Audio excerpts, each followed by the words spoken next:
গতরাতে রংপুর নগরীর মাছুয়াপাড়ার একটি বাসা থেকে রংপুরের জেলা স্কুলের সাবেক শিক্ষক গণপতি চক্রবর্তী, তার স্ত্রী ও 2 সন্তানের লাশ উদ্ধার করা হয়েছে। তাদের শ্বাসরোধ করে হত্যা করা হয়েছে বলে জানা যায়। এখন এই নিহতরা হলেন একজন জেলা স্কুলের সাবেক শিক্ষক গণপতি চক্রবর্তী, তার স্ত্রী প্রীতিলতা চক্রবর্তী, ছেলে প্রিয়ম চক্রবর্তী এবং মেয়ে আগামী চক্রবর্তী। গোটা পরিবারকে যেভাবে নৃশংসভাবে হত্যা করা হয়েছে তা অত্যন্ত নিন্দনীয়, বেদনাদায়ক ও লোমহর্ষক।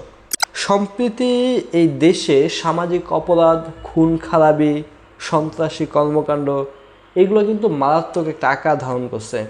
এই কিছুদিন আগে ঢাকায় একজন চিকিৎসকের কাছে ডলারে চাঁদা দাবি এবং পরবর্তীতে তার উপর হামলা করে তাকে মারাত্মকভাবে আহত করা হয়েছে।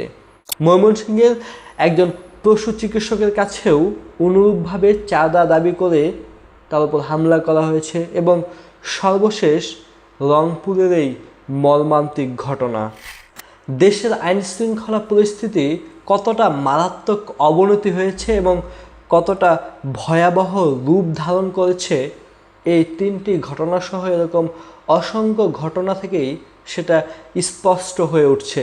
জনগণ এই বিষয়গুলো নিয়ে উদ্বিগ্ন, জনগণের সুরাহা চাই। বর্তমান দেশের যে স্বরাষ্ট্রমন্ত্রী রয়েছেন তার উচিত এগুলোর দায় স্বীকার করা।